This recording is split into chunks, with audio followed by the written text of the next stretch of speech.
everyone, my name is Sherry Toll. Today I'm going to talk to you about a career job field as a child psychologist. One thing that I want you to do is, if you can close your eyes, I want you to imagine that you are an 8-year-old child. There's a knock at the door, you answer it, a lady and a police officer come in. The police officer takes your parents to another room, and the lady tells you to go to your room, pack as many clothes as you can. You're going to be leaving your home, and she's not sure when you'll return. The lady then takes you to a couple's house. She tells you that you're going to be staying there, and she's not sure how long. You don't know this couple. You don't know where you're at or why you're even there. This is what children that are put into foster care, taken out of their homes, this is what they go through. My husband and I have been foster parents for the last 5 years. We have seen kids come and go that have been through so much. These kids go through so much trauma. They need good therapy. One thing that I do with the kids in our home is I take them to therapy. And the sad part is, on our way home, I always hear, there's no reason for therapy. There's no reason why we should be going because no one listens and no one helps. Therapy is stupid. This is why we need good therapists.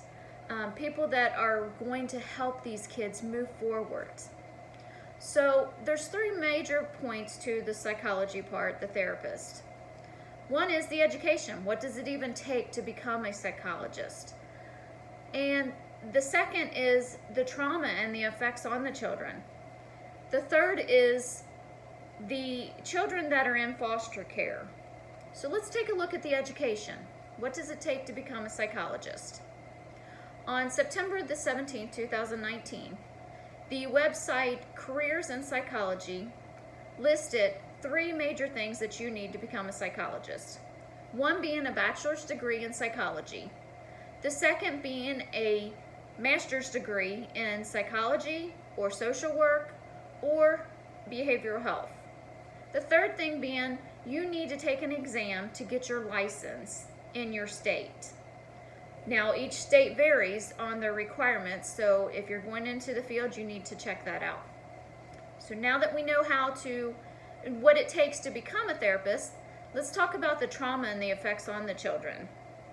In the article Trauma-Focused Cognitive Behavioral Therapy for Children, Impact of the Trauma Narrative and Treatment Length in the 2011 issue of Depression and Anxiety, Deblinger, Marinero, Cohen, Runyon, and Steer stated that child sexual abuse is associated with the development of a variety of mental health disorders.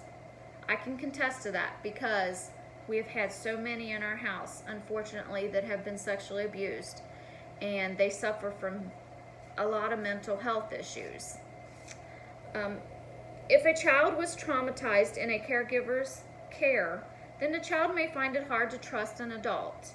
According to Zorzella, Rapenda, and Mueller in the article Therapeutic Alliance over the course of a child trauma from 3 different perspectives in the February 2017 issue of Child Abuse and Neglect. They have such a hard time trusting anybody because they have been traumatized by the ones that are supposed to love them. The ones that are supposed to love them are supposed to protect them, and they did not protect them. So the trauma that they go through, they need this good therapy for that. So now that we know about that, let's talk about the children that are in foster care. In the May 2018 issue of Children and Youth Services Review, article Implementations of Trauma Systems Therapy, Foster Care in the Child Welfare, Bartlett and Roshovich explain that children in foster care that do not receive proper treatment are subject to the placement disruption in multiple foster care homes. Unfortunately, I've seen this with the kids that come through our home. They do not get the therapy that they need right away, so their behaviors get worse. which causes them to be moved from multiple places, multiple homes. When a child is placed in foster care, the amount of time it takes to get the child into therapy can cause more behavior problems in the child. This was explained by Gris and Contos in the January 2008 issue of the Journal of Public Child Welfare articles, factors associated with time to therapy referral and length of placement of children in foster care. Again, these kids need the therapy. They need to be in the home or in the therapy as soon as they get into the foster care homes because they've gone through so much. So in conclusion, the education that is involved in becoming a psychologist is small compared to the rewards of helping children that have been traumatized by their past. Many children in foster care, there are so many now that are in foster care, and we as Christians need to be out there and help these kids to have a future, to move forward. So that's all I have for today, and I am looking forward to seeing everyone else's videos. So thank you, and God bless you.